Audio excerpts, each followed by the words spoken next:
Namaskar to all.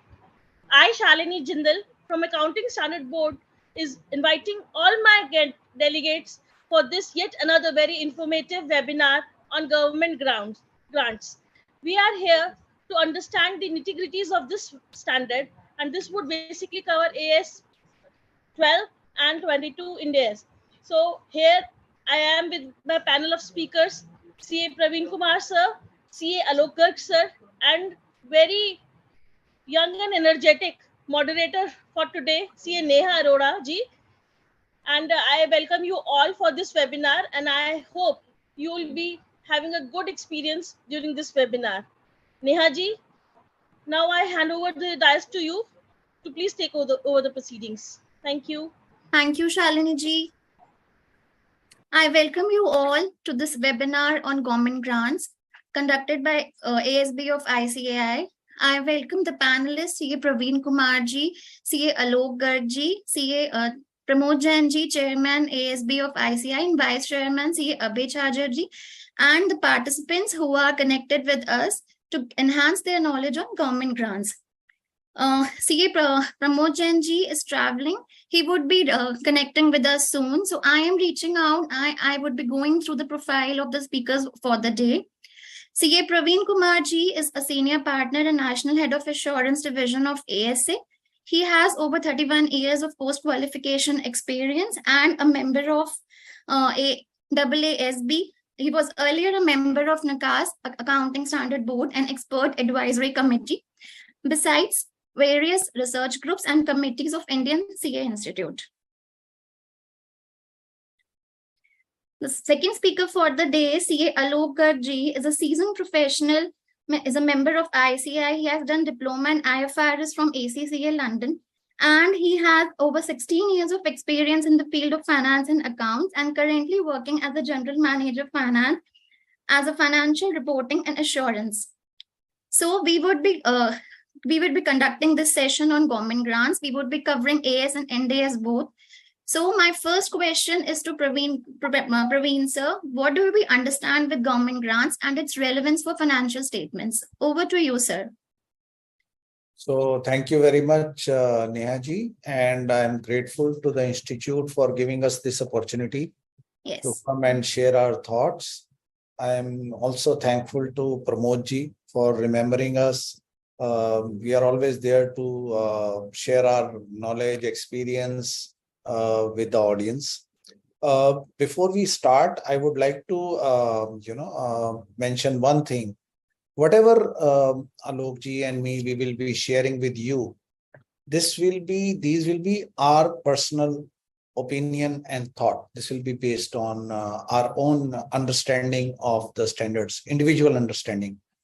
So those people who want to take decisions, I would recommend that they should go through the literature and take their own calls, because we as part of faculties, we will be sharing our own opinion from any stretch of imagination. Whatever we are sharing, these are not opinions of the Accounting Standard Board or the Institute of Chartered Accountants of India.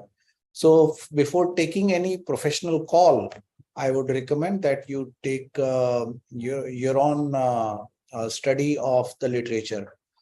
These sessions, they always help you in having an understanding, improve understanding, or recap, whatever we have learned. So, so this is something which I thought, I must mention it in the beginning of the session itself. So please don't, please take your calls based on your own professional understanding and based on the literature which has been issued by the Institute of Chartered Accountants. So now the topic of the day is government grants, and a very basic question is that what is grant? So basically, any assistance given by the government directly by cash or maybe in kind, so that any support you receive from the government, they get covered in the government grants. So it is very important that if some assistance or some benefit has been received from the government, it is very important to account for that particular transaction in your books of accounts. And also, there has to be a proper method through which these government grants should be accounted for. So in accounting standards as well as in Ind AS, there have been quite detailed guidance which has been given. The preparer of financial statements as well as the auditors of the financial statements, they need to see that the government grants have been appropriately disclosed and have been accounted for in the books of accounts as well as in financial statements. So second point is that how much grant has been received. So there are a lot of discussion which will happen around the recognition and measurement criteria, how they have been defined in AS and Ind AS, and what are the key differences between AS and Ind AS. So we'll go through, so the way we have structured is we created a lot of questions, and these questions will be addressed to both of us, and we will try to answer those questions in the best possible manner from our side. There might be more questions which those people who are listening to this and who are seeing this, who are attending this webinar, you can also post your questions. If the time permits, then probably one of the staff or Nehaji will pick up those questions and we'll try and address those questions as well. But government grant is that, the meaning is that if you get any assistance or any support from the government, for it may be related to asset, it may be related to, it can be income also. So all these, grants or support has to be accounted for in the books of accounts and have to be disclosed in the financial statements. Right, sir. Thank you, sir. Thank you. So I understand the term, what do we mean with government grants? Can we say that duty drawbacks, subsidies are in the form of government grants only? And what other names of government grants are there we commonly use? Yeah. So it can be direct grant. I mean, if somebody gives you cash, if you are, if you are, let's say, starting a company or a manufacturing unit, and in that area, government is giving you cash or they are giving you subsidies, those are all part of the government grants. Right, sir. Thank you. Moving on, the second question is, sir, Alok sir, what is the guidance available in India with respect to accounting and reporting of government grants? Good evening, everyone. And first of all, I'm really thankful to ASB Chairman Pramod Jain ji, Vice Chairman Avesh Hajad ji, Shalini ji, Kulasekhar, to give me this opportunity to share my thoughts along with my mentor Praveen ji. So it's a matter of pride for me to share a virtual dice with him. And coming on government grant, of course, in India, we have two kind of framework as far as accounting and reporting is concerned. So we have an accounting standard, which is old accounting standard, and we have Ind AS, Indian Accounting Standard, which is nothing, it's an Indianized version of IFRS applicable to India. So let me talk about the guidance in a different manner. If it is a non-corporate entity, there is an accounting standard 12, which is issued by ICAI, that is applicable on government grant received by the non-corporate entity. If I talk about the entities, I mean to say corporate entities on which, so basically corporate entities on which Ind AS is not applicable. In that case, accounting standard 12 is again there. And this standard, which is issued by companies, accounting standard rules 2021, it is applicable for government grant. If I talk about companies on which Ind AS is applicable, Ind AS 20 gives the guidance on accounting for government grants and disclosure of government assistance. So we have two set of standards, which is AS 12 and Ind AS 20, which talks about the entire accounting guidance, which includes recognition, measurement, presentation, and disclosure of government grants. Okay. Thank you, sir. Next question to Praveen, sir. Please let us know the recognition criteria for government grant given under AS and Ind AS both. Okay, so basically, when we take sessions on IFRS or Ind AS or AS, so we tell them to remember double C concept. So when there is a reasonable assurance that the enterprise will be able to comply with requirement of the government grant, which is so these grants, they always come with some terms, terms of reference or some conditions. So if there is a reasonable assurance that the company will be able to comply with, C for comply with, then you need to really recognize how much is the amount. And second is about collection. Second C is about collection. When there is a certainty, reasonable certainty that these government grants will be collected. So both C's are very critical, and the standards, both AS 12 as well as Ind AS 20, they talk about reasonable assurance about the enterprise when they are whether they'll be able to comply with the conditions, and reasonable assurance that ultimate collection will be made. So I think if you remember these two C's, then it will be easier to remember it.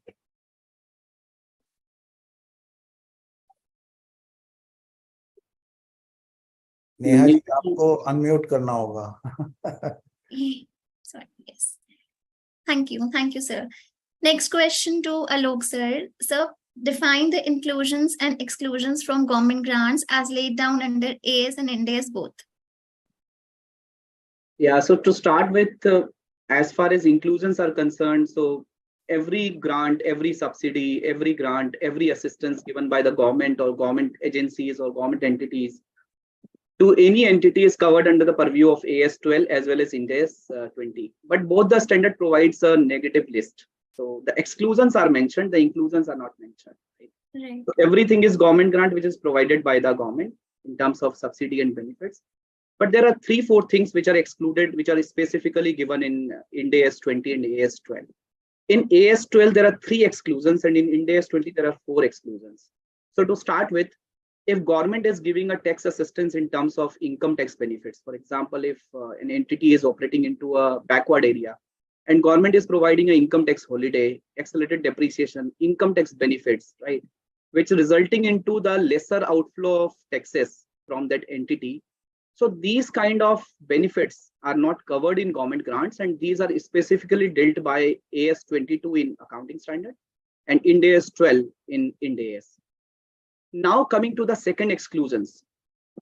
If the government is the owner in that entity, so government participation as an owner in that entity will also be outside the purview of government grant. For example, if I talk about DMRC, so central government through President of India and Delhi government through Lieutenant Governor are have infused equity in that company. So that is outside the purview of government grant. Third, if I talk about if the government is taking some steps to curb the inflation, to stabilize the prices, these kind of things are also outside the purview of Ind AS 20 and AS 12. The fourth, which is unique, so the 3 which I have talked about, it is there in AS 12 as well as in AS 20. But the fourth one is on Ind AS 41, which is agriculture. So the concept of agriculture is not there in accounting standard from the accounting and reporting perspective. But the concept of agriculture is where we have a special standard, we have a separate standard, which is Ind AS 41, which talks about accounting of agriculture related assets, biological assets. So if government is providing a grant for these agriculture related assets, biological assets, agriculture produce, so that grant will be covered under Ind AS 41. It is not covered under Ind AS 20. So these are the specific exclusions which is given by the AS 12 and Ind AS 20. Thank you. Okay, thank you, sir. So there is one point that you mentioned, that any benefits provided by government under Income Tax Act are included in the negative list. So if the government provides any benefits in terms of indirect tax, then will that be considered as a government grant? Sir, Googly. So I would say this is a gray area, but if I talk about the specific literature in black and white, so it only talks about income tax. It talks about government assistance in the form of calculating the income tax, profit or loss under income tax, taxable income or loss. And in the standard, there are 3 examples which are mentioned is income tax holidays, right? Lesser payment of taxes, accelerated depreciation. So on the prima facie reading of the standard, so it talks about, direct taxes. But there is a ITFG bulletin which says that if it is a indirect taxes like duty drawback, like concession in GST or service tax, so it can be considered as a government grant. And if I talk practically, so I have seen in the annual report of Hindustan Unilever Limited, since it's a listed company, and I have seen in their report, so they got some benefit in GST and they are showing it as a government grant. So this is what I can talk about this question, the answer to this question. Okay. Thank you, sir. Thank you. Sir, if you want to add anything. Yeah, I think this question is like I said, out of the syllabus question. So what I would recommend is that anybody who is dealing with this situation need to be very, very careful. Whether you are taking aggressive stand or if you are taking conservative stand, you need to have the consulting documentation around as well. So people who are preparing financial statements need to have a management note, and the auditors who are doing the audit, they need to have their audit work papers which will demonstrate how and why they have relied on this view of the management. But please take your professional view very, very carefully in such cases. Yeah. Thank you, sir. Thanks. Next question to Praveen, sir. Sir, A Limited has received a loan of 5 lakh rupees, 5 lakh from government at the nominal rate of interest of 1%, subject to certain conditions to meet specific objectives. The loan is repayable after a period of 10 years. The market rate of interest for a similar loan is 10% per annum. Is this a government grant? And if yes, how it should be accounted for in the financial statements as per AS and Ind AS both? So basically, AS12 is not giving you direct guidance on how to deal with such kind of situations, but Ind AS 20 is giving very detailed guidance, right? So basically, if you read paragraph 10A of Ind AS 20, it says that the benefit of a government loan at below market rate of interest is treated as government grant. The loan shall be recognized and measured in accordance with Ind AS 109, which is a standard related to financial instruments. The benefit of the below market rate of interest shall be measured at a difference between initial carrying value of loan determined in accordance with Ind AS 109. So basically, if I have to make it very, very simple, this difference of between 10% and 1%, it's a very clear guidance because it is a below prevailing market rate. So that benefit is in the shape of government grants, and that has to be recognized and measured according to the methods which have been defined in the standards itself. Yeah, so we'll talk about those in greater detail in the coming questions. Okay, thank you, sir. So this guidance is available in Ind AS, but for AS compliant companies, if such case comes in, so what will those companies do on this thing? Means, so as I had mentioned that there is no direct guidance available, but people can take analogy from here. And take the view, professional view on, this is how. And also, please remember that there are the previous accounting standard, the AS12, it's more liberal. It gives you both sides of like capital base recognition and income based, deferred income based recognition, both it allows. So it's more liberal, the accounting standard, whereas Ind AS goes into substance and goes into details and gives guidance.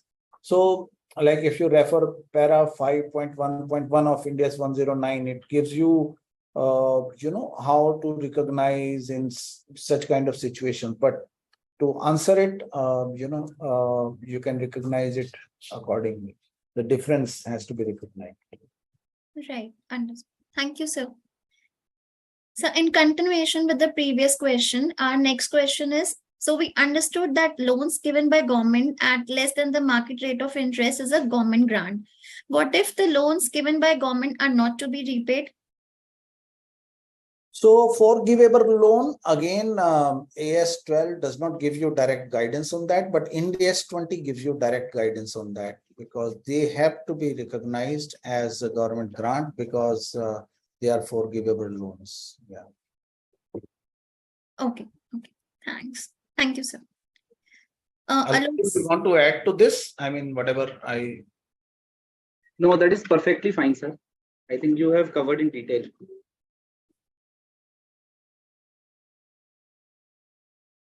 Yeah, Nehaji, please continue. Thank you, sir. Next question, Alok, sir. What are the various approaches for accounting for government grant? So there are two approaches for accounting of government grant, and which is a capital approach, and the second one is a income approach. So both the approaches are there in AS 12 and Ind AS 20 as well. So capital approach is something which says that, it is outside the P&L, where you are taking the impact of your grant in terms of assets or the grant for the asset value. So it should be recognized directly in the balance sheet. For example, if you are getting a non-monetary asset, right? So either you can recognize non-monetary asset at nominal value or acquisition cost in case of accounting standard, or when you're recognizing at fair value. So probably you are recognizing your deferred grant liability in the balance sheet, the liability side of the balance sheet, and the value of the asset as on the asset side of the balance sheet. So capital approach generally talks about the approach which has to be considered outside the P&L.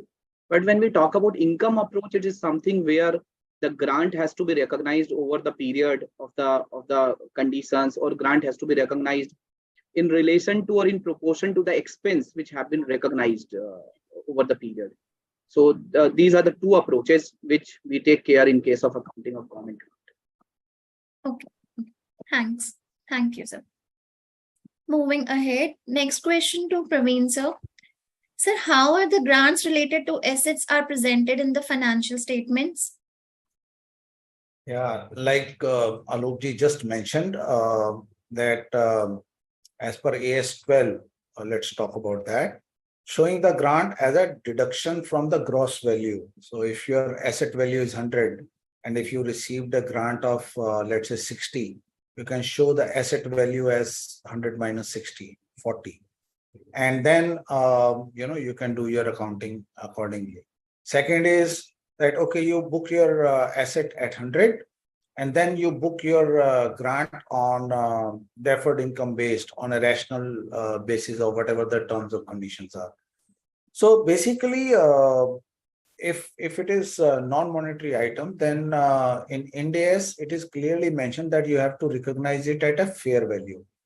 And it will be in the balance sheet. You'll first fair value it, and then we'll take it to the balance sheet, and then we'll follow the deferred income approach. But you'll have to disclose it separately in the cash flow statements. Right. Okay. Thank you, sir. So we understand there are two approaches to recognition of government grant for asset. One is the gross approach, and second is the net approach, to summarize, sir. Yeah. Okay. The next question is in continuation of this previous question only. We would like to know the most common approach for depreciable assets followed across by companies, sir. Yeah, so if I talk about the standard, it provides two approaches, right? So what is right, what is wrong? So both the approaches are right because it is given by the standard. But let's talk about what could be the approach which is commonly followed by the most of the companies. So one is gross approach and one is net approach. If I would be a shareholder or I would be a stakeholder in any company, I would be interested in knowing if government has given an asset which is free of cost, let's talk about land, right? And the land is worth 100 crores of rupees and it becomes an asset of the entity. So what is the value of that asset which is given by the government free of cost to that entity? So I would be interested in knowing that. Why? Because that entity is using that asset and generating the future economic benefit. So if the entity is recognizing that asset on a substance basis, on a fair value basis, of course, the second leg should be a deferred grant, which should be there in the liability. But technically speaking, there is no liability till the time the company is complying the conditions attached to it.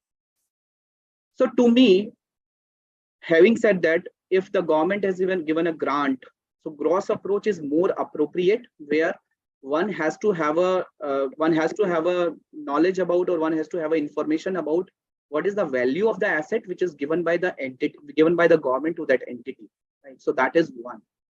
Second, if I talk about my personal experiences, so I have gone through with few listed companies annual report, right? And I have seen that they are following gross approach. But again, coming to the net approach, if they would apply net approach, whether that will not be the right answer, of course, that will be the right answer because it is given by the standard. But to me, I believe gross approach is better than net approach. It's my personal view. Okay. Thank you, sir. Thank you.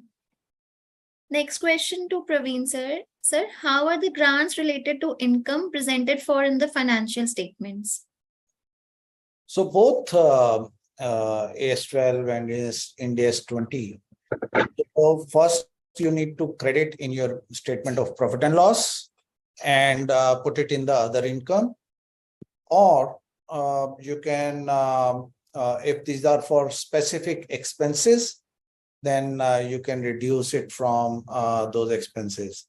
So like Alokji just mentioned, that there is a gross approach and there is a net approach.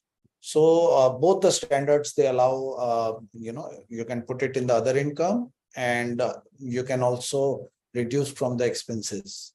Yeah. Okay. Thank you, sir. Thank you. Now, don't ask me which one is better. Both are good. So the companies can follow either of both the approaches. Yeah, both the standards, they allow both approaches. Oh, sure. Thank you, sir. Thank you. Next question to Alok, sir. Sir, how are the non-monetary grants accounted for in the financial statements under AS and Ind AS, and which is the option that is followed by most of the companies? Yeah. So if I talk about Ind AS 20, Ind AS 20 has given two approaches. One is fair value approach and the second one is nominal value approach. So in the fair value approach, you have to just measure the fair value of that government grant, fair value of that non-monetary asset, and you have to just put that value of the asset on the debit side, right? And parallelly, the credit side will be your deferred government grant. So this is the fair value approach. But talking about the nominal value approach, you are just recognizing that asset for the sake of recognizing, right? So that whenever the physical verification will happen, whenever you have to look at that, oh, this is my asset. So you just need to tag 1 rupee, 100 rupees, 1000 rupees as a nominal value, just for the sake of identification. But if I talk about AS12, in AS12, this fair value option is not there.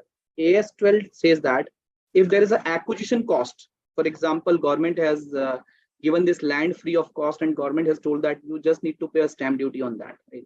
So this land can be recognized, or this non-monetary asset can be recognized on the acquisition cost. And if everything is free, then you can just recognize that non-monetary asset at nominal value, say 1 rupee, 100 rupee, or 1000. Okay. Thank you, sir. Thank you. My next question to Praveen, sir. Sir, how is the fair value to be assessed for this purpose? Whether reference is to be taken from Ind AS 113? Yeah, actually, I wanted to, I was anticipating that this question will come. And when we were, in batch number 1 of the IFRS, and then when we were having a discussion in the chambers that, Ind AS is coming to India, what will be the challenges? The first thing everyone would be talking about is the fair value concept. Like Alokji just mentioned that Ind AS talks about recognizing it on fair value also. And the issue is very, very subjective. You have to get fair valuation done. And certainly you will need to take a reference from this Ind AS 113. There is no doubt about it. But it still remains subjective. And again, the same advice, whether you are preparer of financial statements or you are auditor of financial statements, your documentation need to be very, very strong because this is a subjective area. And there is a possibility of regulators asking you a question about how did you audit that or how did you decide what is the value. So you will need to give a reference of Ind AS 113, and you may also need to have an expert getting involved in these kind of activities. Am I right, Alokji? Yes, sir. Absolutely right, sir. Thank you, sir. Thank you. Next question to Alok sir. Sir, what is the guidance given under AS and Ind AS both for repayment of government grants? No, I would say this repayment of government grant. This is more technical than recognition of government grant. Right? So I'll split this repayment of government grant into two parts. So first of all, Praveen sir has emphasized on recognition of government grant. The two C's are there. One, there is a reasonable assurance for complying with the condition. The second one is the grant will be received. There is a certainty of grant that will be received. For example, the grant has already been received and the entity was having a reasonable assurance that yes, entity will comply with the condition. And that's why entity has recognized the government grant. Now the question comes for a repayment. So due to some unforeseen situation or due to some unpredictable circumstances, let's say the life of this government grant was 5 years where the entity was required to comply with the conditions. Now after second year or third year, the entity has demonstrated that it will not be able to comply with the condition. Now the question of repayment comes into the picture. And along with the question of accounting will also come into the picture. So what could be the accounting? First of all, we need to understand whether it is a change in policy or change in estimate. So first of all, it is a change in accounting estimate. Why? Because due to some development, due to some conditions, now the entity thinks that the entity will not be able to comply with the condition. So in accounting standard, it is AS 5, or in Ind AS, it is Ind AS 8, which says that it is a change in accounting estimate, and it has to be taken prospectively. Right? Now on the repayment, I'll split into two parts. One, when the grant is related to assets. Second, the grant is related to income. The grant related to income is pretty simple. For example, if you are following gross approach, right? So you are charging it as an income and you are recognizing the expenses. In subsequent year, when you are either gross approach or net approach, which you are following in case of income, whenever this repayment obligation will come into picture, whatever you are required to pay, you are required to, first of all, you need to look at, is there any deferred grant which is available in the balance sheet? If it is available, then just adjust from the deferred government grant. If it is not available, then charge everything to the P&L, right? For example, there was a deferred grant which was available for 2 lakh rupees and the obligation is the payment for 5 lakh rupees. So 2 lakh you need to adjust from the deferred government grant and 3 lakh you need to charge it to the P&L. Now let's come to the grant related to assets. While doing the accounting of repayment of government grant relating to assets, first you need to look at whether it is a gross approach which have been followed first or it is a net approach which have been followed first. So I will discuss this repayment of government grant with the help of an example. Let's say the entity has purchased an asset worth 15 lakh rupees. The life of this asset is 5 years. And the government has given a grant worth 5 lakh rupees. So now, applying the gross approach, the entity will recognize this asset at 15 lakh rupees and the entity will recognize the deferred grant liability as a 5 lakh rupees. Every year, the entity will charge depreciation, 3 lakh rupees per annum depreciation every year. And every year, the company will amortize this deferred government grant. This 5 lakh divided by 5, 1 lakh will come into other income and 3 lakh will come into the depreciation. So this is a gross approach. Going by the net approach, 15 lakh cost of the asset, 5 lakh is the government grant, net is 10 lakh rupees. This 10 lakh has to be depreciated over a period of 5 years. So 2 lakh rupees depreciation will be there every year. This is a net approach. Now, let's say at the end of the second year, the entity was not supposed to comply with the condition and government is asking for the repayment of the grant. So at the end of the second year, if the entity would have followed the gross approach, in that case, the asset is at full value, right? Doesn't matter the company has to pay or the company is not required to pay, the asset is there at full value. So there is no change in the value of the asset. But at the end of the second year, the balance in the deferred government grant stood at 3 lakh rupees. 5 lakh minus 1 lakh amortized for first year, minus 1 lakh amortized for the second year. 3 lakh is the carrying value. But entity has to make a payment of 5 lakh rupees. So entity has to adjust this 3 lakh rupees of deferred grant liability, and the remaining 2 lakh will go to the P&L, right? So the entry would be your deferred grant liability account debit, P&L account debit to bank account. So this is which is there in the case of gross approach. Now coming to the net approach. In the net approach, the carrying value of the asset, because no grant is there in the balance sheet, only asset is there. And what is the carrying value of the asset? 10 lakh divided by 5 is 2 lakh every year depreciation. So 10 minus 2 minus 2, it comes out 6 lakh. So whenever the company has to pay the grant, the company has to repay the grant. So whatever payment is there, it has to be added back to the asset, added back to the value of the asset, right? So the carrying value is 6 lakh rupees, and we need to add this 5 lakh rupees. So 6 plus 5, it comes to 11 lakh rupees. But whether it would be the right answer, answer is no. Then the standard says that if this government grant would not have been there, or the entity would have adopted the gross approach, what would be the carrying value of the carrying value of the asset? So in this case, 15 lakh minus 3 minus 3. What will be the carrying value of the asset?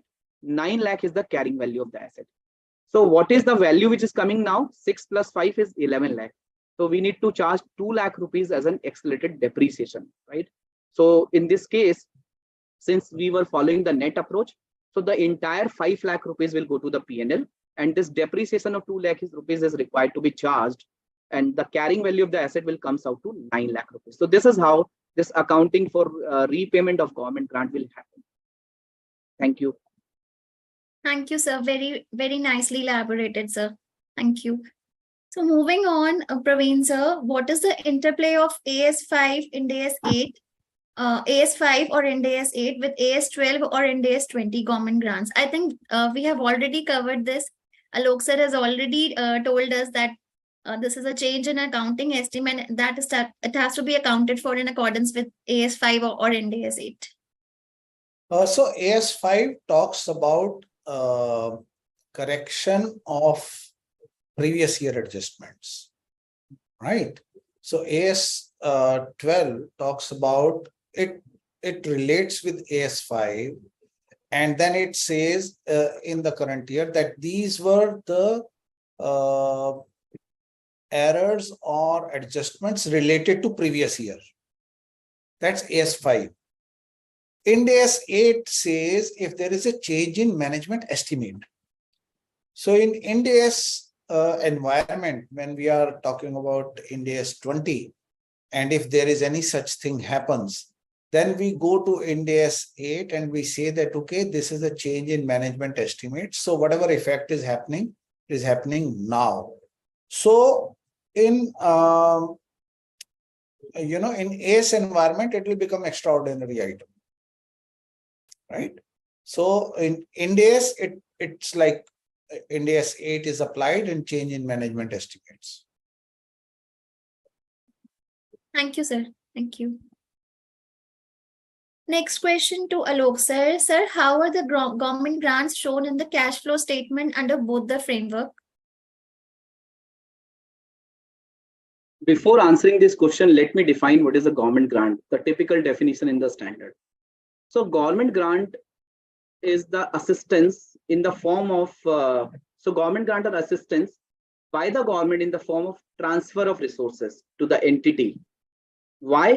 In return for past or future compliances with certain conditions relating to the operating activities of the entity.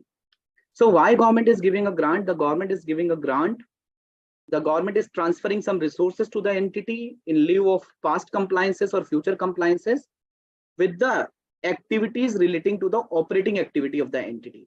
For example, if the government is giving a grant for reimbursement of some expenses, let's say the government has given a grant to a hospital for treating the OPD, treating the patients, below poverty line patients in the OPD.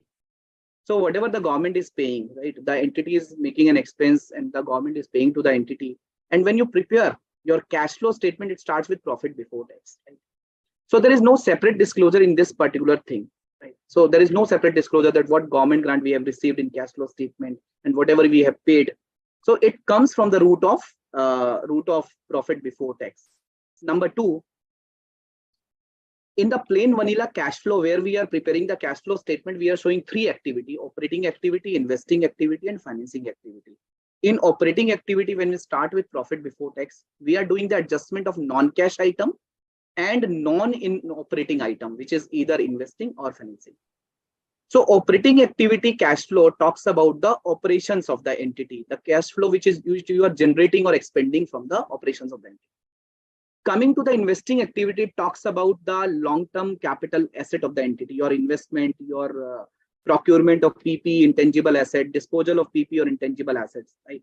Talking about financing activity, talks about the capital structure of the entity, right? Whenever you are raising funds, you are raising capital, you are taking loan, you are paying dividend, you are paying interest. So this is the financing activity. Now, for example, if the company is getting a money in terms of government grant from the government for acquiring a fixed asset, in that case, the money which the company has been received in terms of cash flow, it has to be shown as an investing activity in the cash flow statement. So this is my view. But if I talk about AS3, Ind AS 7, if I talk about AS 12, Ind AS 20, you will not get any guidance in terms of presentation in the cash flow statement. But you need to look at from the normal cash flow perspective. If it is relating to your fixed assets, it has to be there in the investing activities. If it is in the form of a loan, it has to be there in the loan has to be shown, as Praveen sir has mentioned about that concessional rate loan, where you need to split between the benefits in terms of government grant and benefits in terms of and the loan. So that loan has to, shown in the financing activity. So this is how we need to present in the cash flow statement. Thank you, sir. Thank you so much. Next question to Praveen sir. So what is government assistance and guidance given under AS and Ind AS both for its presentation and disclosure? So basically, the Ind AS provides a detailed guidance on government assistance. In AS, you will not find that kind of explicit, that kind of guidance. So I'll talk about Ind AS 20. The main guidance is given there only. So basically, let us understand what is government assistance. Basically, the government, when they are assisting any enterprise with a scheme which is designed to provide economic benefit, or a specific to an entity or a range of entities or a different kind of entity. There can be different criteria. So this assistance, does not include the benefits which we are otherwise talking about. But it may be giving benefit related to imposition of trading constraints or infrastructure in development activities. So it may take various forms. The government assistance. It can be different in nature. It can be different conditions can be there. But the purpose of assistance may be to encourage an entity to to go to that path of doing that activity. So it may be significant for an entity to it may be very, very significant for that entity to have this assistance from the government.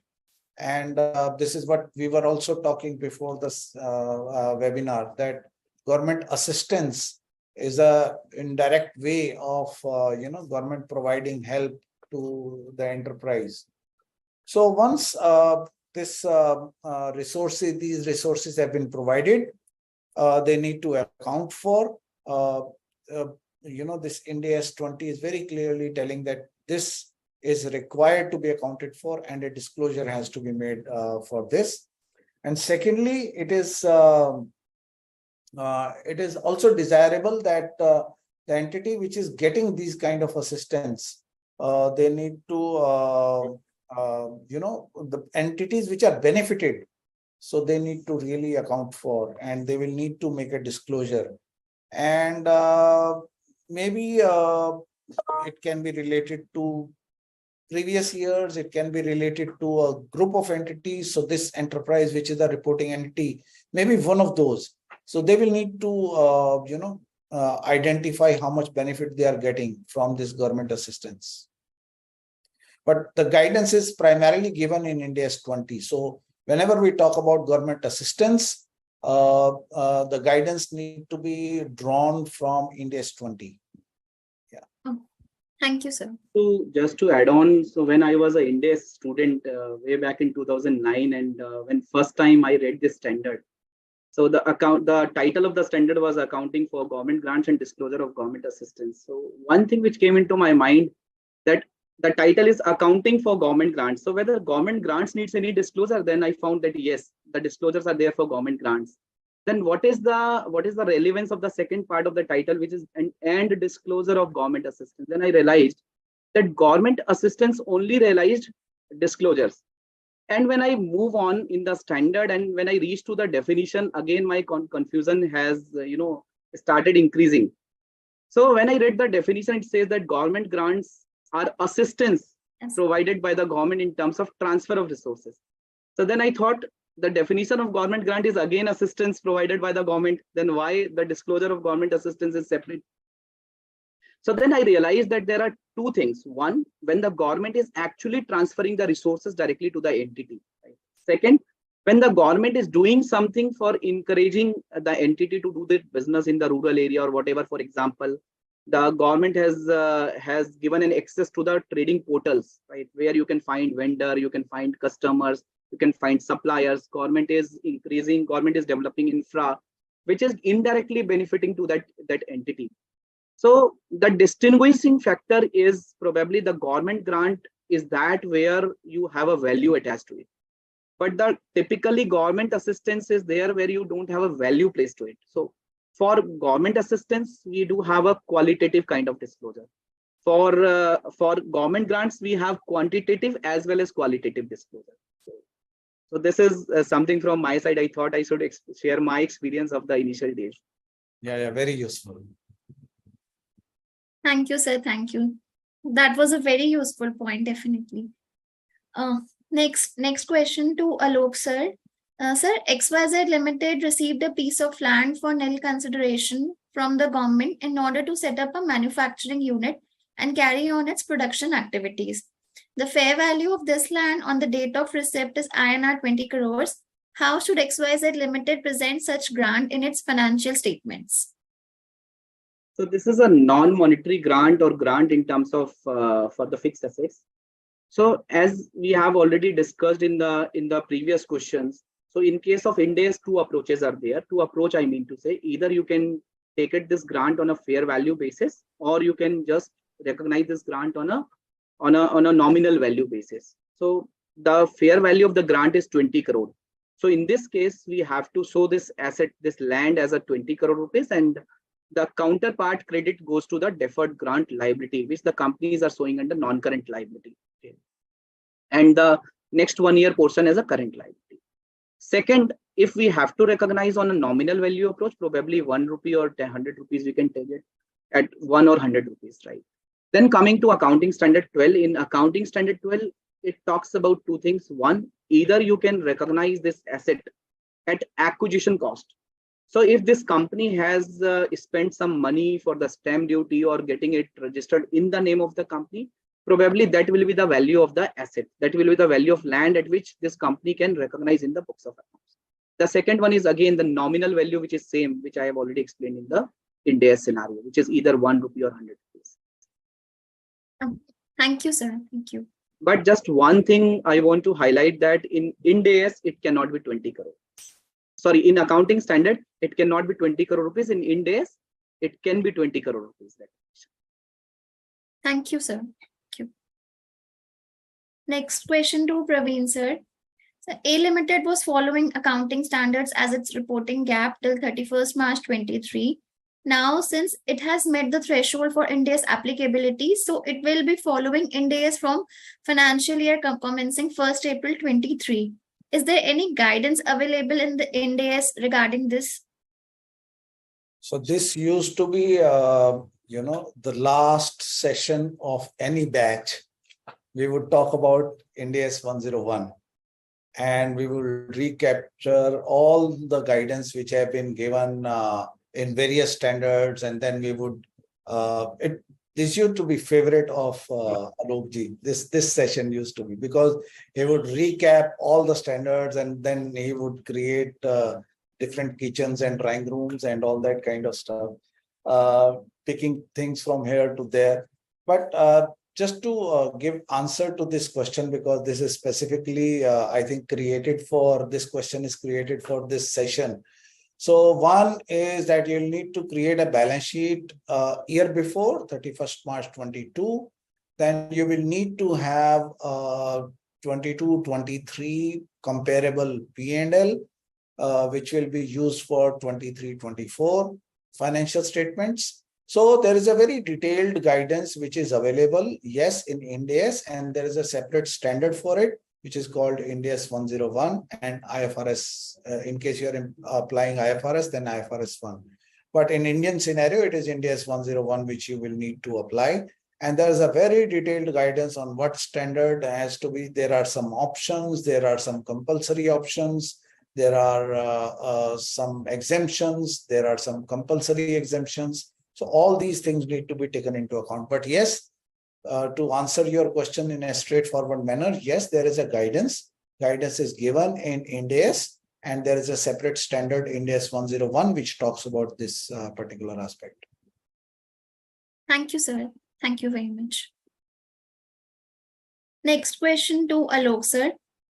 A Limited is a registered SEZ STP unit which receives benefits in the form of exemption from payment of indirect taxes and duties on import or export of goods upon fulfillment of certain conditions under a scheme of Government of India. Whether such benefit received by A Limited is a government grant or government assistance. If it is a government grant, whether it is a grant related to asset or a grant related to income. So although myself and Praveen sir has already, share our thoughts on this particular question. So number one, whether this indirect taxes related benefit, whether it should be part of government grant or whether it should not be part of government grant.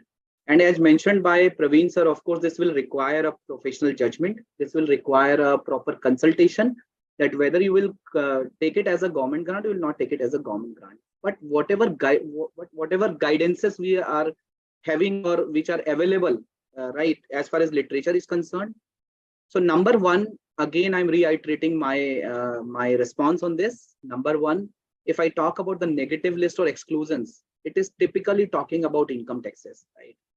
So if I talk about some more guidances which is available, so there was ITFG bulletin which was formed when this Ind AS was introduced in India, right? And typically speaking, ITFG bulletin number 17, it covers this kind of situation. It says that, this is a kind of a benefit which is given by the government to the entity, and it should be part of the government grant. I'm not saying it shall be part of the government grant. I'm saying it should be part of the government grant, right? There's a huge difference between the word shall and should. So they have the view that it should be.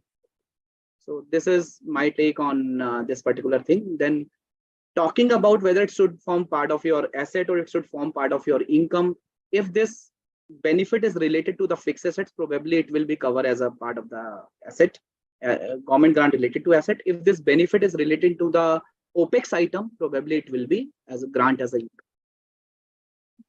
Thank you, sir. Thank you very much. Next question to Praveen, sir. Sir, what are the major differences between AS 12 and Ind AS 20? Yes. So back to the classroom. So very favorite question for all the CA students.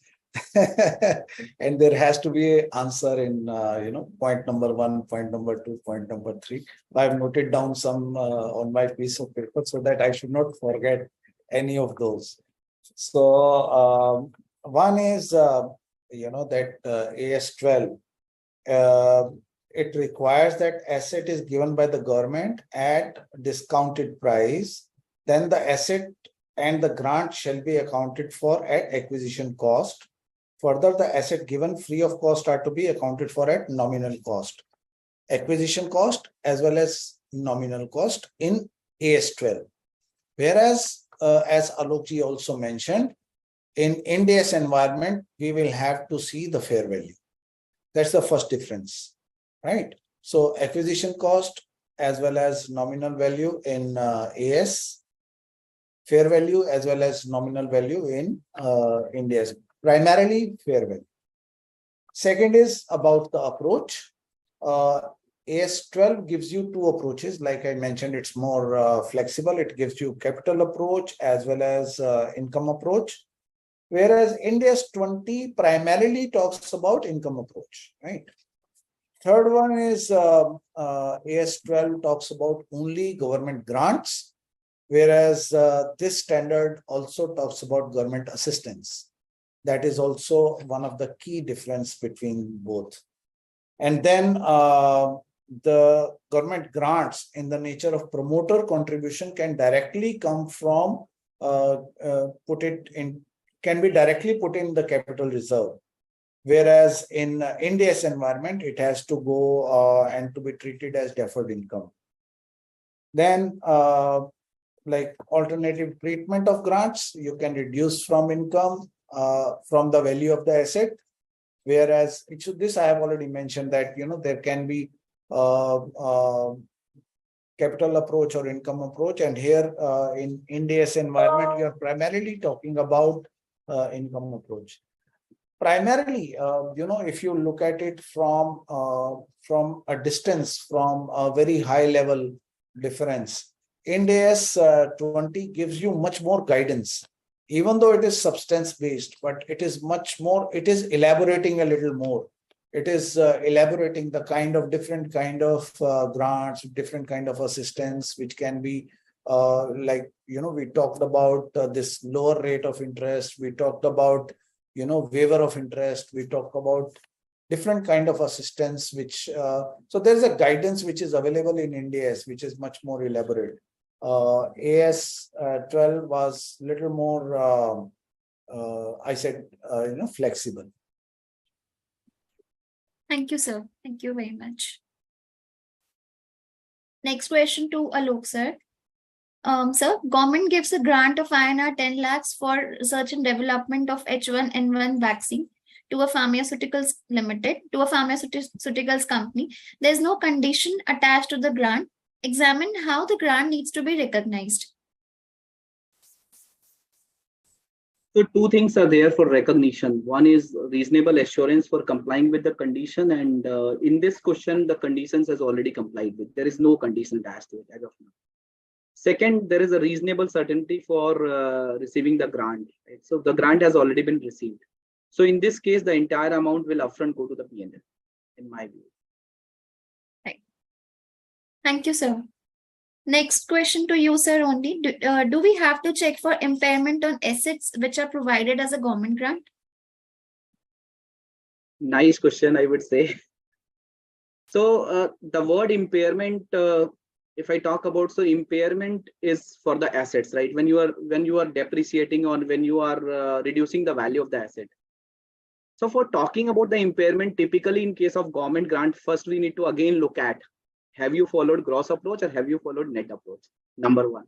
Number two, if you have received a non-monetary government grant, so have you recorded it at fair value or have you recorded it at nominal value? If you have recorded it at a nominal value, so there is nothing called as an impairment, because for having an impairment of assets or for depreciating a value, there should be a value. So if it would have been at a nominal approach, there is no impairment, I would say. But if it would have been stated at an acquisition cost or it would have been stated at fair value, and there are impairment indicators as per accounting standard 28, or there are impairment indicators as per Ind AS 36, the company has to check the impairment test. The company has to do the impairment testing. The company has to look at the recoverable value, that what is its fair value less cost to sell, or what is its value in use.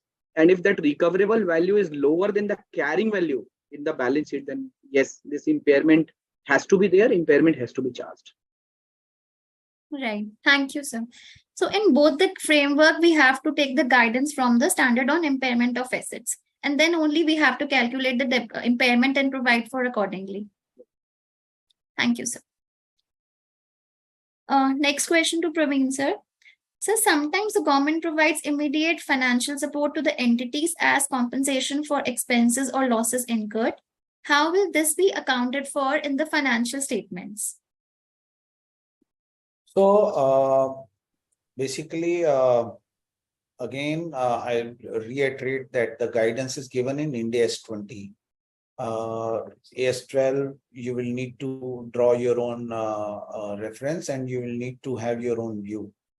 But Ind AS 20, the guidance is that the grant that becomes receivable as a compensation for expense or losses already incurred, or for the purpose of giving immediate financial support to the entity with no future related cost, they will be recognized in P&L for the period it becomes receivable.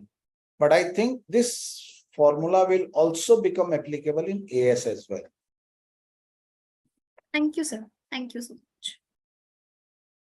Next question to Alok, sir. So what are the disclosure requirements given in AS 12 and Ind AS 20? Please highlight some important ones. So normally disclosure requirement, not from the perspective of this standard, but generally CAs or students used to ask me that how we can be updated about all the disclosure requirements. If I talk about Indian accounting standard, there are close to or more than 2000 disclosures. So do we need to learn? Do we need to be updated for all these disclosures? So my answer is typically no.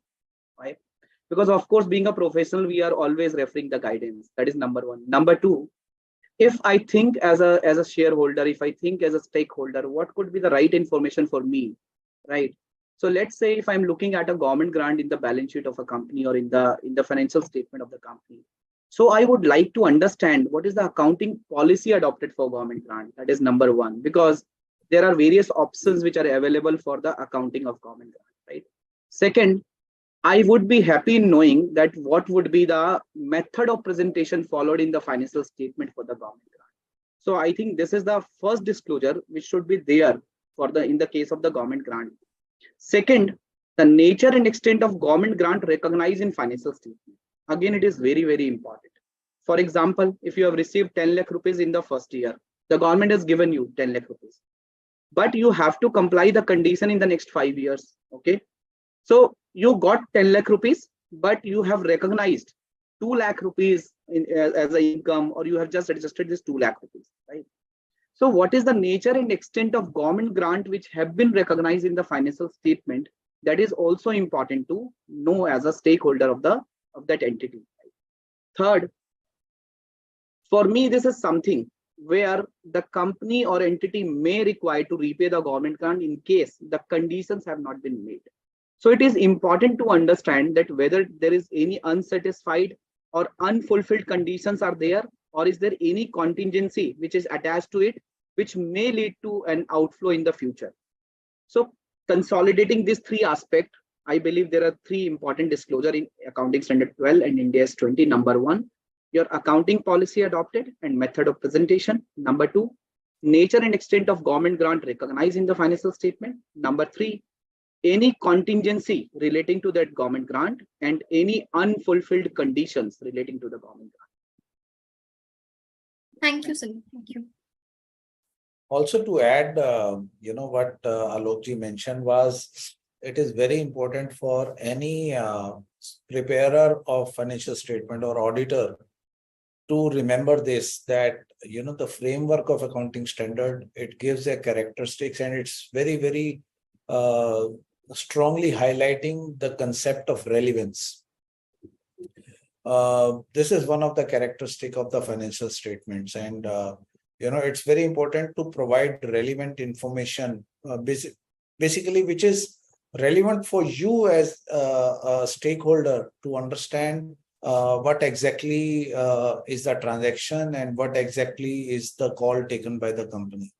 So please remember that there is a concept of relevance while preparing the financial statement. May not be directly related to government grants, but for all the other disclosures, because otherwise, like Mr. Alok mentioned that 2000 disclosures. So you don't want to give 500-page annual report which nobody will read.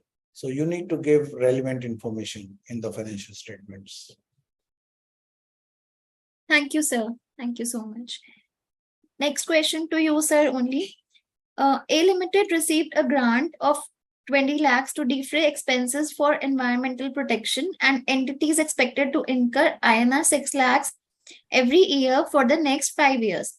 How should A Limited present such grant related to income in its financial statements? So in the previous example, without asking, Alokji answered this question very clearly. So you can do it, year by year. You can use the straight line method, 4 lakh rupees per year in the statement of P&L, or separately under the head other income, or as a deduction of reported or related expenses. So you can do it both ways. Yeah.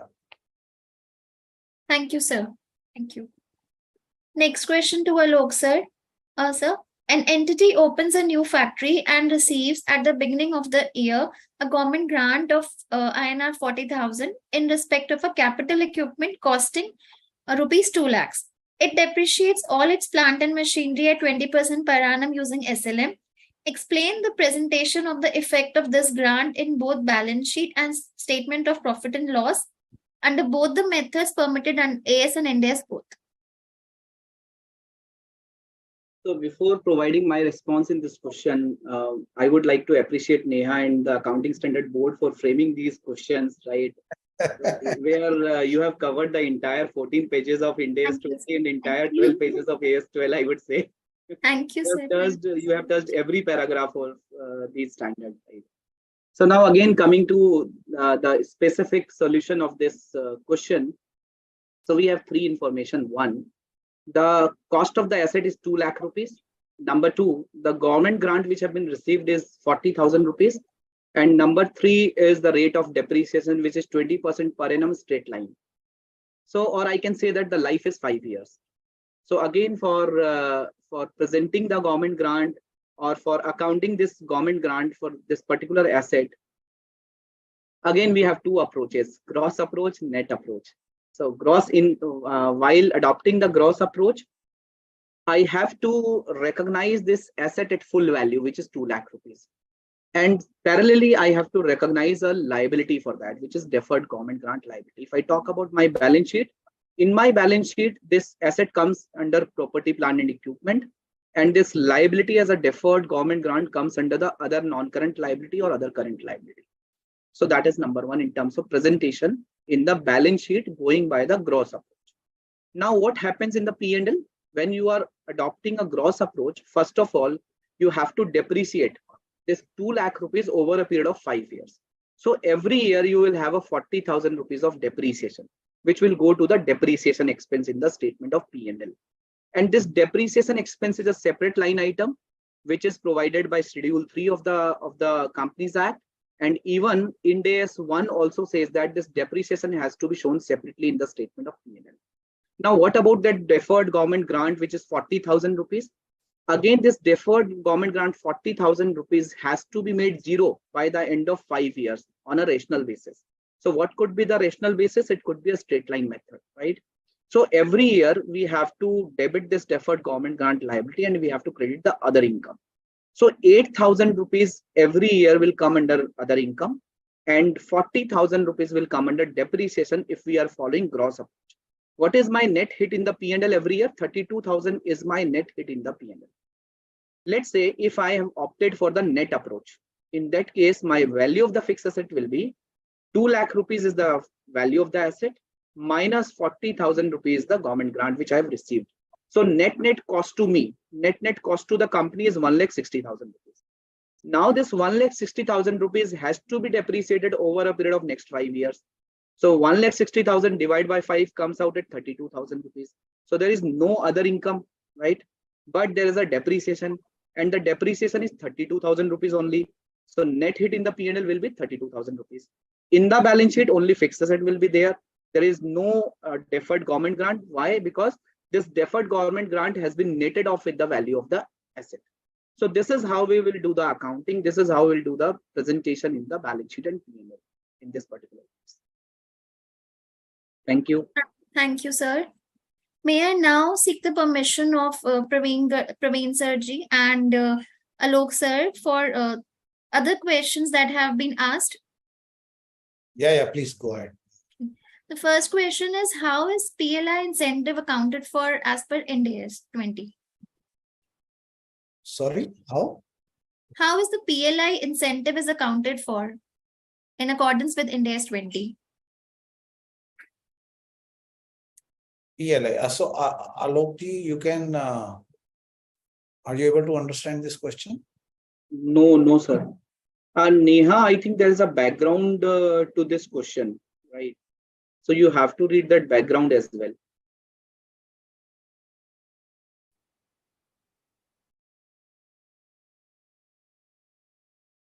So, sir, it could be public linked incentive, PLI.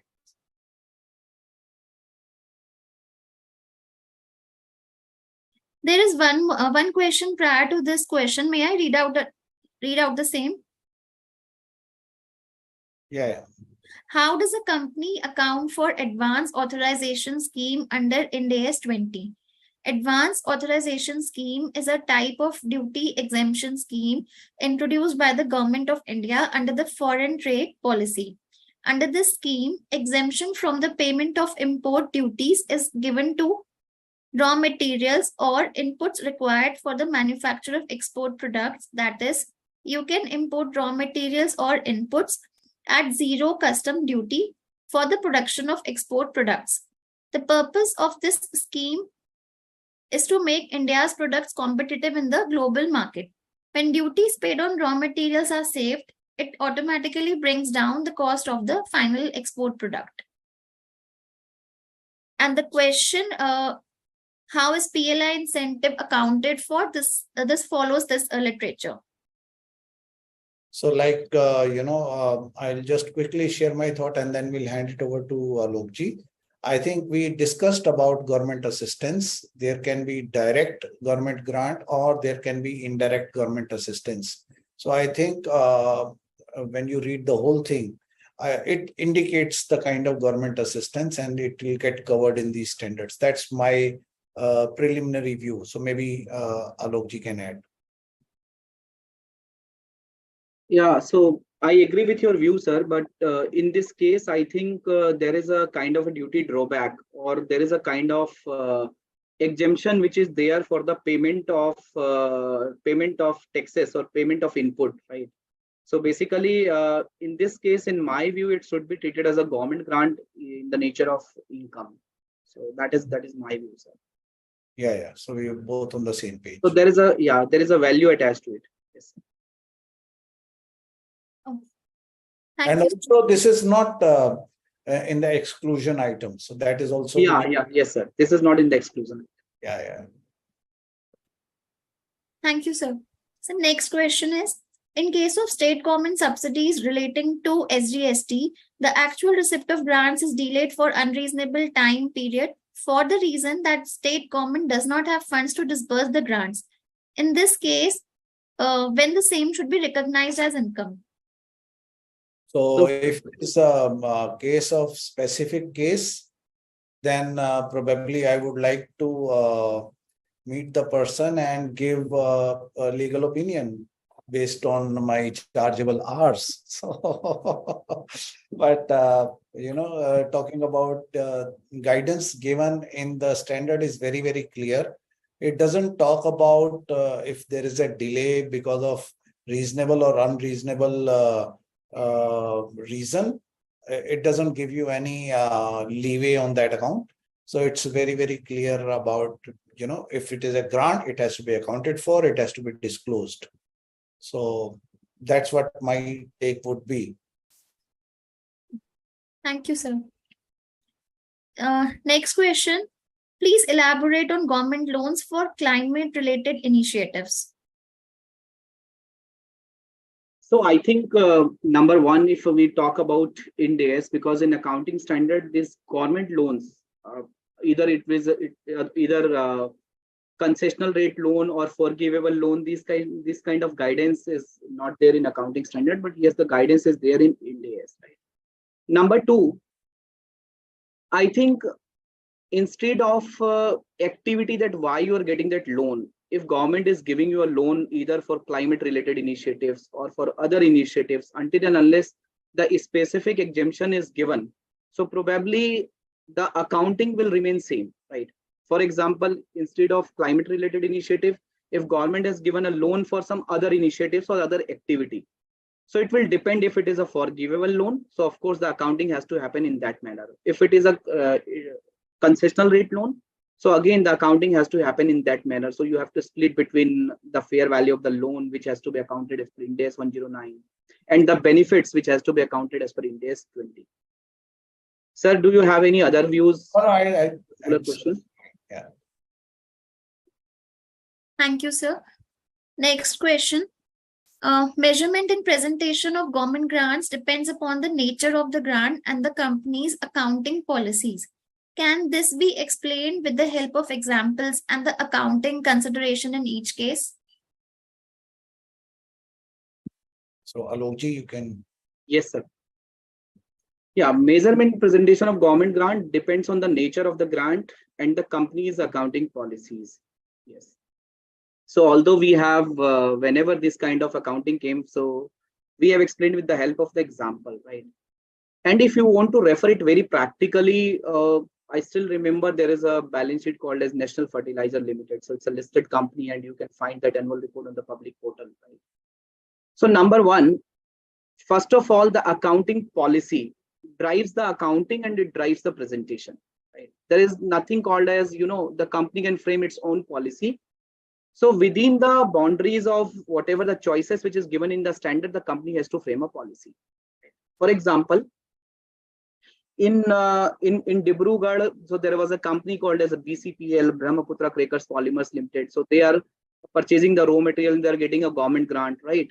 So the companies which are investing in fixed assets and they are getting a government grant. So first of all, if I talk about measurement, right? The measurement could be at a fair value or it could be at a nominal value. So that is given by the standard. If you are measuring it at fair value, of course, you have to refer the guidances which is given by Ind AS 113 to be specific under Ind AS, and you have to approach to the valuers or the professionals for getting it at a fair value. For the nominal value, it's your choice, right? Be it at 100 rupees, 1000 rupees, 1 rupee, or whatever you want, right? So that's a nominal value. Now coming to the accounting policy. So we have two kind of accounting policy. One is gross and one is net. Gross, I mean to say, where you are recognizing the asset at full value and you are parallelly showing this grant as a liability. Net approach, where you are showing the asset netting off by the grant which you have been received. So this should be form part of your accounting policy, what you have opted. These are the two choices given in the standard, but you have to be very clear that what accounting you are following, what accounting policy you are following, right? So by reading that accounting policy, one should have a view. Oh, I can see this liability and asset in the balance sheet of the company. I can see this expense in the P&L. I can see this depreciation in the PP schedule, right? I can see this amortization in the other income schedule. So this is how this measurement and presentation happens in these kind of scenarios. Thank you, sir. Moving on, there is one more question. A Limited is a registered SEZ STP unit which receives benefits in the form of exemption from payment of indirect taxes and duties on import or export of goods upon fulfillment of certain conditions under a scheme of the Government of India. Whether such benefit received by A Limited is a government grant or government assistance. If it is a government grant, whether it is a grant related to asset or a grant related to income. So primarily, they are getting a benefit in terms of indirect taxes, exemption in terms of, and that is what we discussed in the beginning, and we discussed the subjectivity around it. but because it is not in the negative list, so it is it may be taken as a government assistance, basically. Yeah. Thank you, sir. Next question. National Health Mission Scheme, various special purpose vehicles formed for implementing the schemes used to receive every year government grants for various expenses during a period of financial difficulties.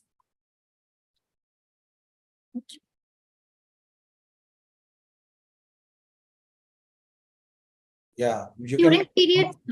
Yeah, you can complete the question that during the periods of financial difficulties, the same government asked them, these SPVs, to return the amount lying with these SPVs. These unspent amount pertains to various years of government grants received, how the accounting of these these return. So we already had a very detailed discussion, Neha, around this. And if somebody will look into the recording of this session, they'll get very, very clear answer to this question. Yes, sir, definitely. Last question. What are the disclosure requirements for unfulfilled conditions and other contingencies related to government grants under Ind AS 20? Yeah. So, for example, the company has got a 10 crore rupees of government grant, and the condition is they have to cultivate this land for the next 5 years. Right? So the company is preparing the financial statement in the first year of receipt of the grant. So still the company has to cultivate the land for the next 4 years, right? And only after that, the company is able to keep this entire money as a government grant with them. So when the company has completed 1 year and they have cultivated the land for 1 year, still the unfulfilled condition is 4 years. So probably the company has to disclose that the condition is to cultivate this land for 5 years, and already 1 year have been passed, and the remaining condition, the remaining compliances with respect of the next 4 years, which has to be complied with. And other contingency related to the government grant. So other contingencies could be, for example, the conditions of that entity is depending on some future events. For example, the government has given a grant, and the government has told that entity that you have to employ at least 1,000 people in your organization, right? And only after that, in the next 3 years, and only after that, I'll not demand the grant, otherwise I'll demand the grant. So again, the expansion of the business, whenever the expansion of business will happen, it will require more and more people, right? So looking at the size of the entity, 200 people are more than sufficient. So they are just thinking about the expansion, and these expansions are also depending on the government policies and the other factors. So these kind of contingencies could be there, right? Which one has to show this as a disclosure, right? That these are the contingencies which is related to these government grants. Sir, do you want to add anything on this? No, I think you covered it well. Thank you, sir. Thank you, Alok sir. Thank you, Praveen sir, for giving us such a deeper insight, elaborative understanding of government grants under both AS and Ind AS framework. I'm sure this would benefit the members at large whenever they would be applying accounting, recognition, or presentation of government grants. Thank you so much, sir. And I also want to extend my sincere thanks to CA Alok Garg sir and the chairman ASB of ICI for giving me this wonderful opportunity to act as a moderator in this webinar. It is indeed a very great honor for me to be here. Thank you. Listen, Neha, thank you. And sir, on behalf of Accounting Standard Board, thanks for being here. And I would like to thank all my audience who are listening to this wonderful webinar. So we are having close to 500 people who have joined this webinar. And with this webinar, the kind of deliberations we have, I think we have covered most of the things in this webinar. Any other queries or questions you have, you may please write to us on ASB. So we'll be happy to assist you in that too.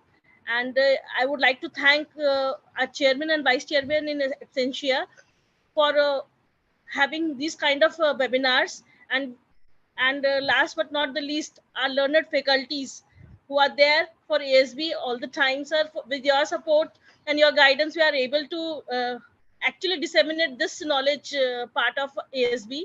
And thanks, Neha ji, for being here and moderating the session so well. I would like to thanks all my members for participating. And I would like to have your continuous guidance in organizing these kind of events. Thank you all. Thank you. Thank you, sir. Thank you. Thank you. Thank you.